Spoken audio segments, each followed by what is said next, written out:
Now a certain man was sick, named Lazarus, of Bethany, the town of Mary and her sister Martha. It was that Mary which anointed the Lord with ointment, and wiped his feet with her hair, whose brother Lazarus was sick. Therefore his sisters sent unto him, saying, Lord, behold, he whom thou lovest is sick. When Jesus heard that, he said, This sickness is not unto death, but for the glory of God, that the Son of God might be glorified thereby. Now Jesus loved Martha and her sister, and Lazarus. When he had heard therefore that he was sick, he abode 2 days still in the same place where he was. Then after that saith he to his disciples, Let us go into Judea again. His disciples say unto him, Master, the Jews of late sought to stone thee, and goest thou thither again? Jesus answered, Are there not 12 hours in the day? If any man walk in the day, he stumbleth not, because he seeth the light of this world. But if a man walk in the night, he stumbleth, because there is no light in him.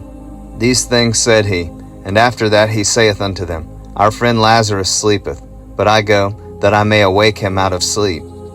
Then said his disciples, Lord, if he sleep, he shall do well. Howbeit, Jesus spake of his death, but they thought that he had spoken of taking of rest and sleep. Then said Jesus unto them plainly, Lazarus is dead, and I am glad for your sakes that I was not there, to the intent ye may believe. Nevertheless, let us go unto him. Then said Thomas, which is called Didymus, unto his fellow disciples, Let us also go, that we may die with him. Then when Jesus came, he found that he had lain in the grave 4 days already. Now Bethany was nigh unto Jerusalem, about 15 furlongs off. And many of the Jews came to Martha and Mary to comfort them concerning their brother. Then Martha, as soon as she heard that Jesus was coming, went and met him, but Mary sat still in the house. Then said Martha unto Jesus, Lord, if thou hadst been here, my brother had not died. But I know that even now, whatsoever thou wilt ask of God, God will give it thee. Jesus saith unto her, Thy brother shall rise again. Martha saith unto him, I know that he shall rise again in the resurrection at the last day. Jesus said unto her, I am the resurrection and the life. He that believeth in me, though he were dead, yet shall he live.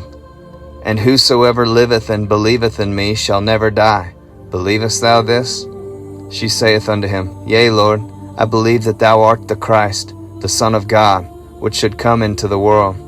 And when she had said so, she went her way and called Mary her sister secretly, saying, The Master is come, and calleth for thee. And as soon as she heard that, she arose quickly, and came unto him. Now Jesus was not yet come into the town, but was in that place where Martha met him. The Jews then which were with her in the house, and comforted her, when they saw Mary, that she rose up hastily, and went out, followed her, saying, She goeth unto the grave to weep there. Then when Mary was come where Jesus was, and saw him, she fell down at his feet, saying unto him, Lord, if thou hadst been here, my brother had not died. When Jesus therefore saw her weeping, and the Jews also weeping which came with her, he groaned in the spirit, and was troubled, and said, Where have ye laid him? They said unto him, Lord, come and see. Jesus wept. Then said the Jews, Behold how he loved him. And some of them said, Could not this man which opened the eyes of the blind have caused that even this man should not have died? Jesus therefore, again groaning in himself, cometh to the grave. It was a cave, and a stone lay upon it. Jesus said, Take ye away the stone. Martha, the sister of him that was dead, saith unto him, Lord, by this time he stinketh, for he hath been dead 4 days. Jesus saith unto her, Said I not unto thee that, if thou wouldest believe, thou shouldest see the glory of God? Then they took away the stone from the place where the dead was laid. And Jesus lifted up his eyes and said, Father, I thank thee that thou hast heard me. And I knew that thou hearest me always. But because of the people which stand by I said it, that they may believe that thou hast sent me. And when he thus had spoken, he cried with a loud voice, Lazarus, come forth. And he that was dead came forth, bound hand and foot with grave clothes, and his face was bound about with a napkin. Jesus saith unto them, Loose him, and let him go. Then many of the Jews which came to Mary, and had seen the things which Jesus did, believed on him. But some of them went their ways to the Pharisees, and told them what things Jesus had done. Then gathered the chief priests and the Pharisees a council, and said, What do we? For this man doeth many miracles. If we let him thus alone, all men will believe on him, and the Romans shall come and take away both our place and nation. And one of them, named Caiaphas, being the high priest that same year, said unto them, Ye know nothing at all, nor consider that it is expedient for us that one man should die for the people, and that the whole nation perish not.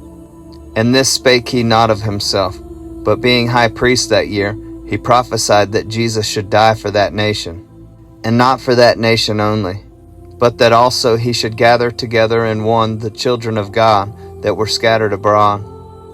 Then from that day forth they took counsel together for to put him to death.